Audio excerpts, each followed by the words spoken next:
On this special episode of Projector, we'll be looking at Josh Trank's Fantastic Four, and only Josh Trank's Fantastic Four.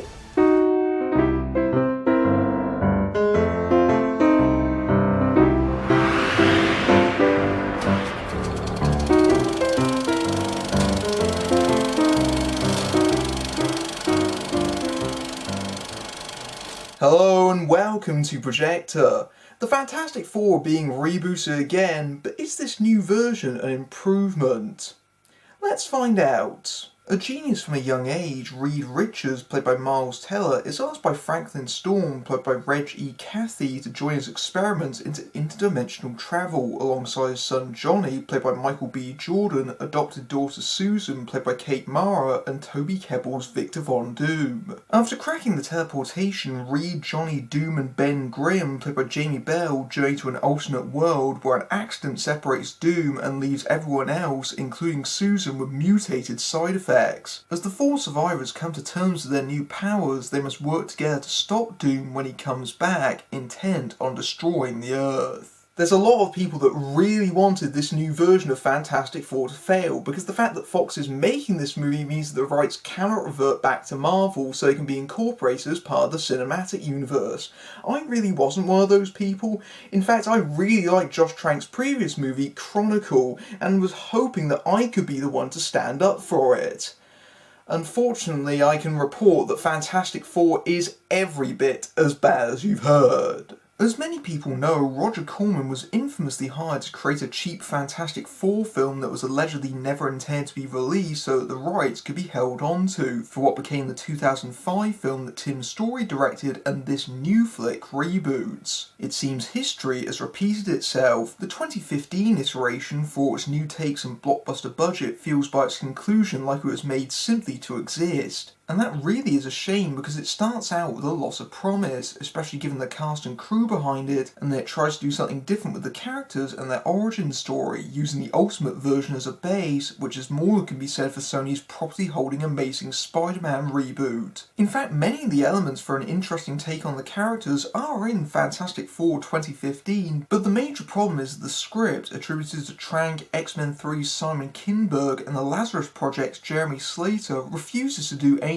with them other than set them up with no real payoff. It doesn't help that the dog is atrocious and workmanlike, with an early groaner being the origin of its clobbering time coming from when Ben Grimm used to get abused as a child. I'm not kidding. That sort of moment is indicative of the tone of the whole film, that tries to give a more gritty and realistic approach with unwarranted self-seriousness, which crumbles the moment you introduce a scientist named Victor Von Doom that hails from the fictional country of Latveria. Certainly the plotting doesn't justify it, that turns the fateful journey into the alternate world into a drunken act of rebellion, although this is partly because Trank tries to invoke a Cronenbergian touch to the material with obvious references to The Fly, as well as Dr. Doom's later powers being distinctly Scanners-like, but that's another element that doesn't pay off in any real way other than some considerable body horror when the four discover their powers and what happened to them for the first time. Say what you will about Tim Story's two much disliked films, but at least they did more of these characters than what this latest attempt does, which is really saying something.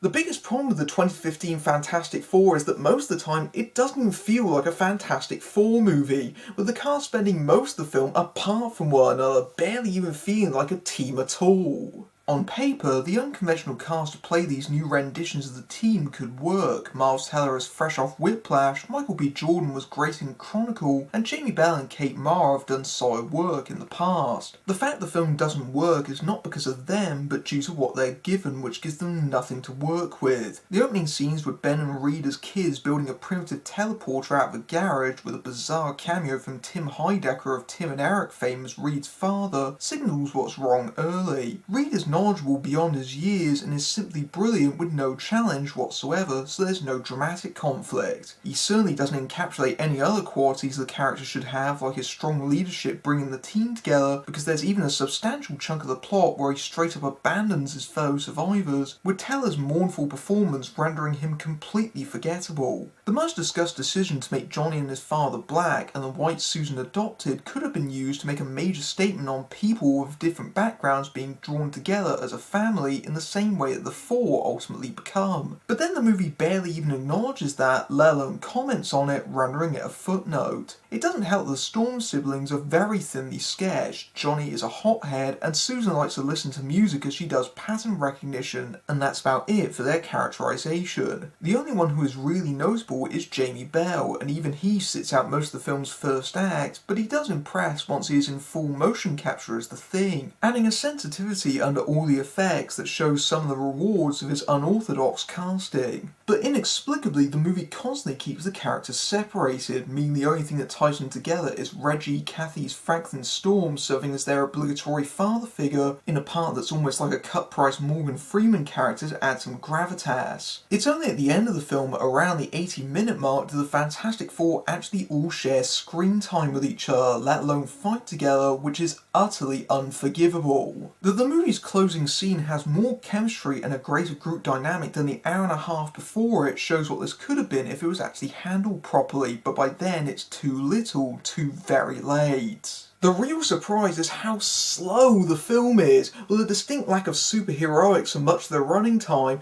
managing to stretch out an origin story that most would have gone out of their way in their first half to a whole 100 minutes. I don't understand why Fantastic Four plays so hesitantly for such familiar characters, especially given the Tim Story movies are only a decade ago. At least in that film the Cosmic Storm was done with at the end of the first reel. It's 35 to 40 minutes in before Reed and company make their way to Planet Zero, as it's nicknamed, and there's little to show for such a delay, especially in a film that has such a brief running time. It doesn't help the second half's pacing becomes even more erratic as the rumoured reshoots become all too clear with odd time jumps that skip over crucial parts of the narrative that might have become interesting. In fact, there are several scenes prominently featured in the trailers that are not in the movie, including the Thing's stealth bomber drop that has been the money shot of virtually every promo, and several that only appear briefly on computer monitors. Much of the latter part is about the military led by Tim Blake Nelson using their powers for military applications, which while being familiar territory for a comic book movie is not something we've seen these characters do before on screen.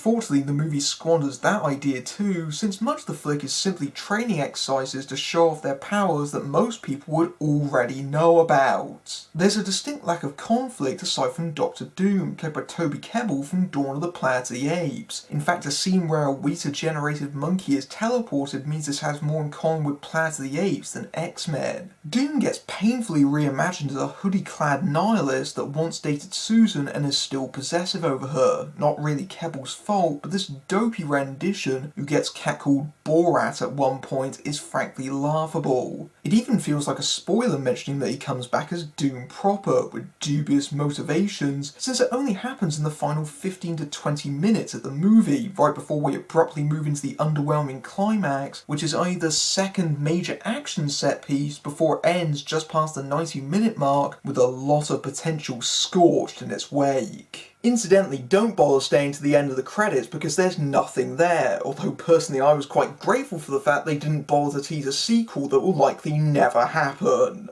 Fantastic Four is a colossal disappointment and arguably an even worse rendition than the 2005 and 2007 films it's meant to be negating. A brilliant cast are completely squandered on underwritten versions of the beloved characters doing battle more with the script and the obvious re-editing than the barely present Doctor Doom. It doesn't even have the pleasure of being an enjoyable train wreck like my review probably makes it sound in retrospect, being so dull and inert that you spend the entire time waiting for something interesting to happen and then it stops. Not even Stan Lee shows up for his customary cameo for the biggest comic book botch since Green Lantern. On the next episode, I'll be reviewing Search Party and Eli Roth's Knock Knock as originally planned, but until then, I'm Matthew Buck, fading out.